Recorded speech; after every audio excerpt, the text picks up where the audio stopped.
Hi everyone, welcome to NM cooking. ఈరోజు మన ఛానల్లో ఇమ్యూనిటీని పెంచే చక్కటి ప్రోటీన్ బార్ని చూపిస్తున్నాను. ఇది తయారు చేసుకోవడం చాలా అంటే చాలా ఈజీ. పల్లీలు, నువ్వులు, బాదాం, కాజు, బెల్లం ఎనర్జీని, ఆరోగ్యాన్ని, ఇమ్యూనిటీని పెంచడంలో దేని స్పెషాలిటీ దానిదే. వీటి అన్నిటినీ కలిపి ప్రోటీన్ బార్ ఎలా చేసుకోవాలో ఈ వీడియోలో నేను క్లియర్గా ఎక్స్ప్లెయిన్ చేశాను. పిల్లలు దీన్ని చాలా ఇష్టంగా తింటారు. సో ఇంకేంటి, వీడియో స్టార్ట్ చేసేద్దామా? ఇలాంటి మరిన్ని ఇంట్రెస్టింగ్ రెసిపీస్ కోసం ఎన్ఎం కుకింగ్ని సబ్స్క్రైబ్ చేయండి. అలాగే పక్కనే ఉన్న గంటని క్లిక్ చేసి ప్లీజ్ నా ఛానల్ డెవలప్మెంట్కి నాకు సపోర్ట్ చేయండి. సో ఈ ప్రోటీన్ బార్కి కావాల్సిన ఇంగ్రీడియంట్స్ నేను మెజర్మెంట్తో సహా క్లియర్గా నోట్ చేశాను. అలాగే వీడియో మొత్తం ఇంగ్లీష్ సబ్టైటిల్స్ కూడా ఇచ్చాను.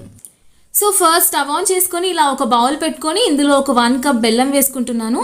వాటర్ ఏం యాడ్ చేయలేదు. సో బెల్లం కరిగేలాగా హీట్ చేసుకుంటున్నాను. సో దీనికి కాస్త టైం పడుతుంది. ఒక 10 నిమిషాలలో 10 నిమిషాల లోపు బెల్లం మొత్తం కరిగిపోతుంది.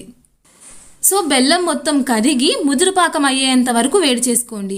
సో నేను ముదురుపాకం అయ్యిందో లేదో టెస్ట్ చేసుకుంటున్నాను. ఇలా కొంచెం వాటర్లో పాకం యాడ్ చేసుకున్నాను. చూసారా, ఇక్కడ పాకం అంతా అడుగు వెళ్ళిపోయింది. ఇది కాస్త గడ్డలాగా తయారైంది. సో ఇది గడ్డలాగా తయారై ఇలా కాస్త చించితే విరిగిపోయిందనుకో మనకు ముదురుపాకం రెడీ అయిందనమాట.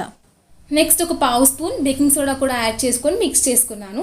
ఇలా మిక్స్ చేసుకున్న తర్వాత దీంట్లో ఒక 1 కప్ వేయించుకొని పొడి తీసేసుకొని పెట్టుకున్న పల్లీలు కూడా యాడ్ చేసుకొని మిక్స్ చేసుకుంటున్నాను. ఇలా మిక్స్ చేసుకున్న తర్వాత 5 మినిట్స్కి నేను ఒక టీ కప్ వాటర్ కూడా యాడ్ చేసుకున్నాను. వీడియో మిస్ అయింది. సో వాటర్ కూడా యాడ్ చేసుకొని మిక్స్ చేసుకున్న తర్వాత దీంట్లో ఒక 1 కప్ వేయించి పెట్టుకున్న నువ్వులు కూడా యాడ్ చేసుకుంటున్నాను. సో 5 మినిట్స్ తర్వాత ఇలా వేయించుకొని పక్కకు పెట్టేసుకున్న 1/2 కప్ కాజు అలాగే బాదం కూడా యాడ్ చేసుకున్నాను. 5 మినిట్స్కి స్టవ్ ఆఫ్ చేసుకున్నాను. నెక్స్ట్ ఇలా అల్యూమినియం పేపర్స్ తీసుకొని వీటిపైన ఇది ఈవెన్గా స్ప్రెడ్ చేసుకుంటున్నాను. ఇలా ఈవెన్గా స్ప్రెడ్ చేసుకొని పైనుంచి కాస్త ఆయిల్ రాసుకోవాలి. ఆయిల్ స్ప్రెడ్ చేశాక వేడిగా ఉన్నప్పుడే దానికి మీకు కావాల్సిన షేప్లో ఘాట్లు పెట్టేసుకోండి. సో ఇలా పెట్టేసుకొని 1 అవర్ అయినా ఉండాలి. సో మీకు కావాల్సిన షేప్లో ఇలా కట్ చేసుకొని కూడా పెట్టుకోవచ్చు. సో మీరు 1 అవర్ తర్వాతే వీటిని తీయాలి. అప్పుడే ఇవి కాస్త గట్టి పడతాయి. దీన్ని మనం స్టోర్ కూడా చేసుకుని రోజు ఒక బార్ కూడా తినొచ్చు.